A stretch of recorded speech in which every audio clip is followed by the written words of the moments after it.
My name is Kenneth Biggy Johnston. That's Biggy with the Y, not the I-E. I am co-founder of the Angola Special Civics Project along with Norris, which is the foundation of VOTE.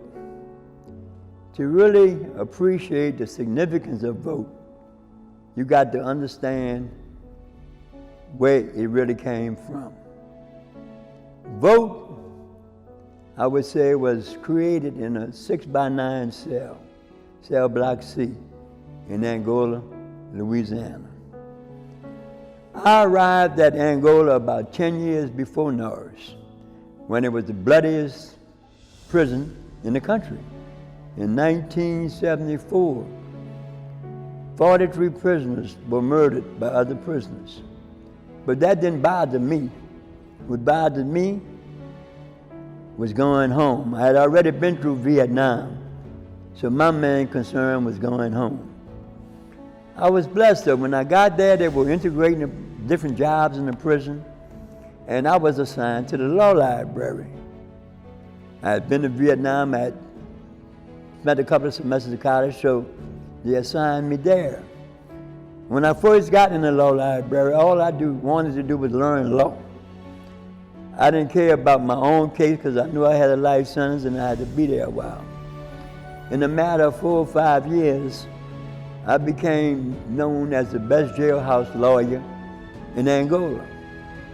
And that's what drew Norris to me. When Norris came to Angola, he wanted me to work on his case. Most inmates whose case I worked on, they would give me the paperwork and check back with me later.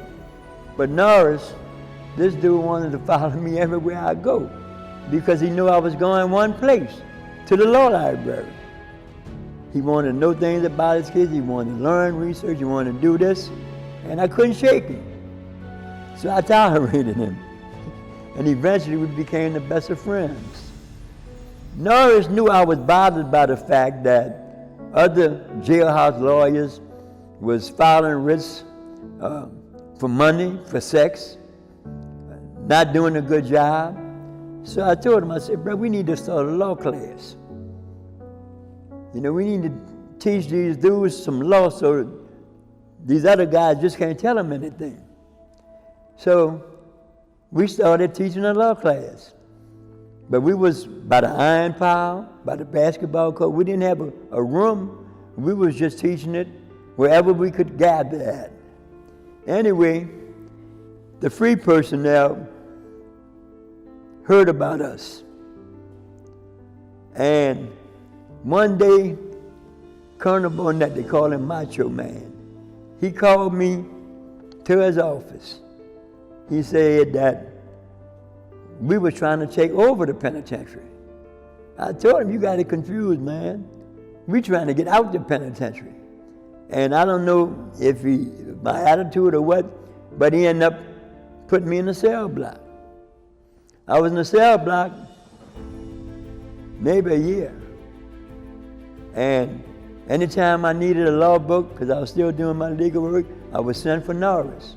Norris be right there, right there. So while I'm in the cell block, I'm trying to come up with a program where we could teach our law classes without all the bullshit. Anyway, I started drafting up a program that was be 40 men strong besides me and Norris. So when I came out the cell block, I showed it to Norris. I said, Norris, check this program out.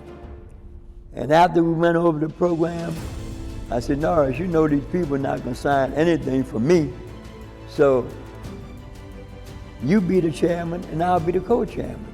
And let's roll like that. Man, we was rolling. In a matter of a year or two, we then wrote the 2045 law. We were having people contact their families to vote, but you know, we didn't have computers then. All this was, you know, hard labor. And we got so big that it was almost unbelievable. But this Major Bonnet was behind the scenes hating on me. So after we was established, had an office, the prison accepted us, he built the case on me. I was talking to a deputy, and he heard this conversation and built the case on me and locked me up, sent me to the dungeon, sent me to the hole. Norris came to the control center trying to find out what happened to me. The same Colonel Bonnet, Major Bonnet, Macho Man, locked Norris up. So me and Norris was in the hole for about maybe 2 weeks. And Chico Yancey and the other people in the group were going to the people, you know, saying, man, y'all locking them people up for nothing. They was able to pull Norris back down the walk, but they didn't want me on the big yard, so they sent me to Camp C, a slave camp where they do nothing but pick cotton. God bless me though. 2 years later, I was able to win my own freedom and came home. I was home 10 years before Norris, doing paralegal work, and when Norris, the Angola Special Civics Project was still rolling. And when Norris came home, he had it on his mind, and he put it in motion. And look where we are today. And it reminds me of something I told Norris way back then, when we first started talking about this program.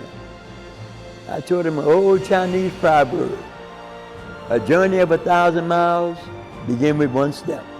And we made that step, and look where we are today. The things that me and Norris went through in trying to just